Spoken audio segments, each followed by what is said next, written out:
This book, see here, was written in 1914, published in 1914. Yeah?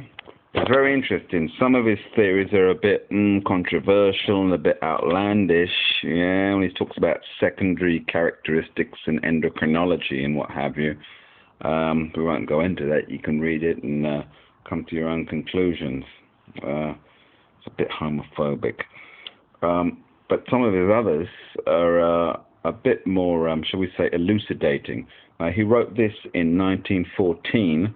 That was 2 years after the Nazis, the Germans, had synthesized MDMA. See, they synthesized MDMA in 1912.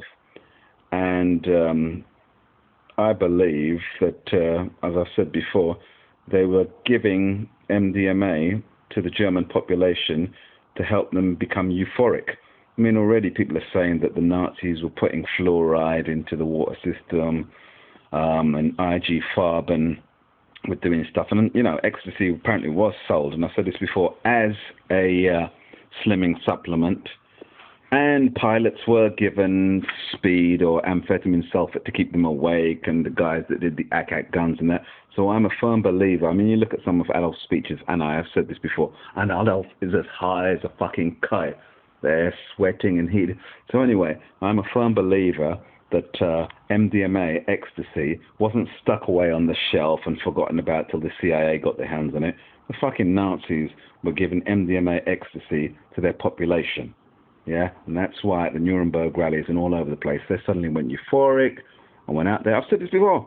I said, first of all, it was the intelligentsia who were taking it at parties, you know, the Thule Society, the Germanic Order, all those weird Aryan brotherhoods, reading books about Atlantis and the Tibetan Book of the Dead and ancient Hindu Sanskrit texts, and they would all fucking play with Ouija boards, read about Madame Blavatsky's cat or dog, take ecstasy, have euphoric sensations and visions, and then thought we can use this on the people, which is what they did.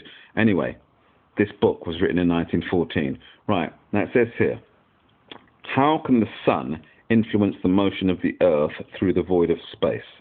How in general is it possible to conceive action through empty space? The law of gravitation does not give an answer to this fact, and Newton himself was perfectly aware of this fact.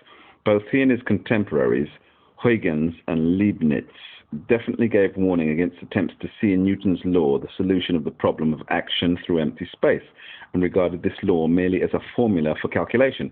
Nevertheless, the tremendous achievements of physics and astronomy attained through the application of Newton's law caused scientists to forget this warning, and the opinion was gradually established that Newton had discovered the force of attraction. Professor Chwolson writes in his textbook of physics, the term actio in distans, that's Latin, that is, action at a distance, designates one of the most harmful doctrines that ever prevailed in physics and retarded its progress. How times change. This doctrine admitted the possibility of immediate action by one object on another object at a certain distance from it, at a distance so great as to make immediate contact between the two impossible. In the first half of the 19th century, the idea of action at a distance reigned supreme in science. Faraday was the first, and I think we've come back to that. Faraday was the first to point out the impossibility of the admission that a body should, without mediation, excite forces and produce motion at a point where that body is not situated.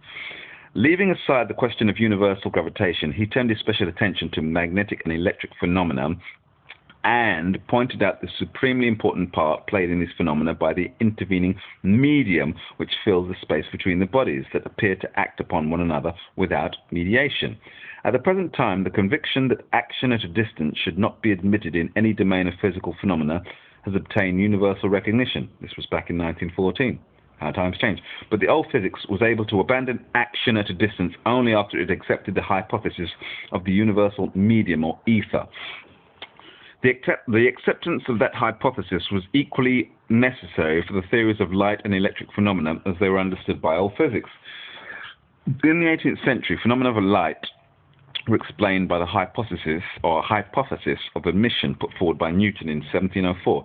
This hypothesis assumed that luminous bodies emit in all directions minute particles of a special light substance which travel through space with tremendous velocity and, entering the eye, produce in it the impression of light. In this hypothesis, Newton developed the ideas of the ancients. In Plato, the expression "light filled my eyes" is often found. Later, mainly in the 19th century, when the attention of investigators was drawn to those results of the phenomena of light which could not be explained on the hypothesis of emission, another hypothesis obtained wide recognition, namely the hypothesis of undulatory vibrations in ether. This hypothesis was first advanced by the Dutch physicist Huygens in 1690, but for a long time it was not accepted by science. Later on, investigations of the phenomena of diffraction definitely turned the scale in favor of the hypothesis of light waves as against the hypothesis of emission, and the subsequent work of physicists, mainly on the polarization of light, for a time gained general recognition for this hypothesis. In this hypothesis, the phenomena of light are explained as analogous to the phenomena of sound.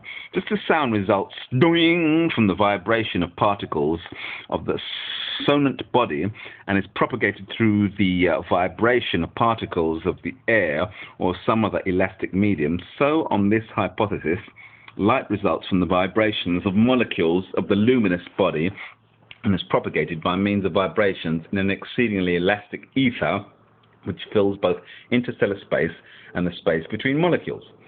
During the 19th century, the theory of vibrations gradually became the basis of the whole of physics.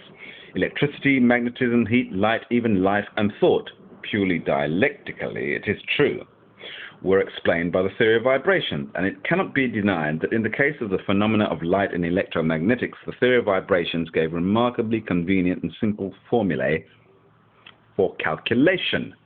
A whole series of remarkable discoveries and inventions were based on the basis of the theory of vibrations. But the theory of vibrations required ether. Ether, as a hypothesis, was created for the explanation of very heterogeneous phenomena, and it was therefore endowed with strange and contradictory properties. It is omnipresent, that means it's everywhere. It fills the whole universe, pervades all its points, all atoms, and all interatomic space. It is continuous, it possesses perfect elasticity. Yet ether is so rarefied, thin, and permeable that all earthly and heavenly bodies pass through it without meeting with perceptible resistance to their movement. Its rarity is so great that if ether were to be condensed into a liquid, the whole of its mass within the limits of the system of the Milky Way could be contained in 1 cubic centimeter.